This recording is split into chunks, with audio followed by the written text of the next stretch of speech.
আসসালামু আলাইকুম, সকলকে স্বাগত জানাচ্ছি নতুন একটি ভিডিওতে। আমি নুসরাত আর তিশাম যাচ্ছি রাজলক্ষ্মী। বিশেষ উদ্দেশ্য তিশামের জন্য কিছু কেনাকাটা করা।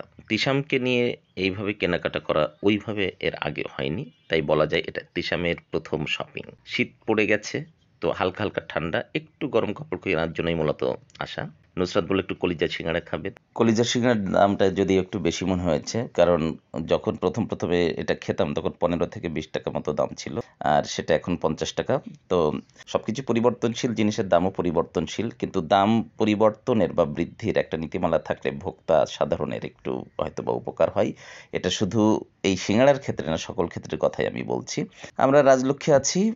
রাজলক্ষ্মী এলাকাটা উত্তরার খুব ব্যস্ততম একটি গুরুত্বপূর্ণ বাণিজ্যিক এলাকা। তবে এটার নাম হয়েছে কিন্তু রাজলক্ষ্মী কমপ্লেক্স থেকে, যেটার মূলত মালিক বাংলাদেশী চলচ্চিত্রের কিংবদন্তি নায়ক রাজ রাজ্জাক।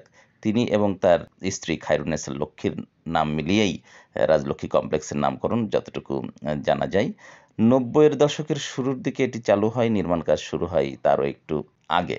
নায়ক রাজ্জাক প্রয়াত হয়েছেন, কিন্তু উত্তরা 3 নম্বর সেক্টরে তার রাজলক্ষ্মী কমপ্লেক্স কিন্তু রয়ে গেছে।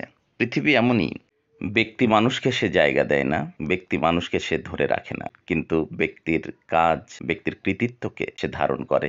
রবীন্দ্রনাথ তার সোনার তরী কবিতায় ঠিক এ কথাটাই বলতে চেয়েছেন।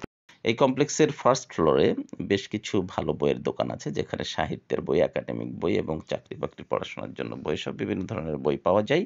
বইয়ের খবর দিতে পারা এবং একসাথে অনেক বই দেখতে পারার ব্যাপারটা আমার কাছে বেশ আনন্দের মনে হয়। এ কারণে আপনারা যারা বই কিনতে চান তারা এখানে আসতে পারেন। বেছে বেছেই তো জিনিস কিনতে হয়, তবে নুসরাত সাথে থাকলে আমার জন্য খুব স্বস্তিদায়ক একটা ব্যাপার ঘটে। আমি খুব স্বস্তি পাই। এর কারণ হচ্ছে, পছন্দ করার ব্যাপারটা যথেষ্ট চাপের ব্যাপার বলে আমার কাছে মনে হয়। আমরা আসতে চাচ্ছিলাম, কিন্তু আসা হচ্ছিল না, বাট শেষ পর্যন্ত আসতে পেরেছি। সিলিকনের একটা ব্রাশও দরকার তিশামের জন্য, সেটা এখানে খোঁজ পেয়েছি, যদিও আমরা নিয়েছি অন্য একটা। আর তিশামকে নিয়ে আমাদের বাইরে বের হবার ব্যাপারগুলো একটু বেশি উপভোগ্য হয় আমাদের জন্য। স্বাভাবিকভাবেই আমরা দুইজন একসাথে থাকলে দেখি যে তিশাম একটু বেশি প্রাণবন্ত থাকে। আর শহুরে জীবন মানে আসলে ফ্ল্যাটের ভেতরে বন্দি জীবন, এটা বা সীমাবদ্ধ জীবন, এটা বাচ্চাদের জন্য একটু কঠিন হয়ে যায়। ওদের জন্য যে পরিবেশটা দরকার বেড়ে ওঠার জন্য, সেটা শহুরে জীবনে বেশিরভাগ ক্ষেত্রেই থাকে না। তো এই বাইরে বের হওয়ার উপলক্ষগুলোকে আমরা কাজে লাগানোর চেষ্টা করি। সবকিছু মিলিয়ে আমাদের সময় ভালো যায়, আর এই ভিডিওগুলো মূলত আমাদের একটা সুন্দর সময়কে বন্দি করে রাখে। আপনাদেরই বা কেমন লাগে এই ভিডিওগুলো, সেটা জানাবেন। আপনাদের কোনো পরামর্শ থাকলে সেটা আমাদেরকে দিবেন। আমাদের চ্যানেল ইউনাইটেড সেন্স অফ আসাদের সঙ্গে থাকবেন।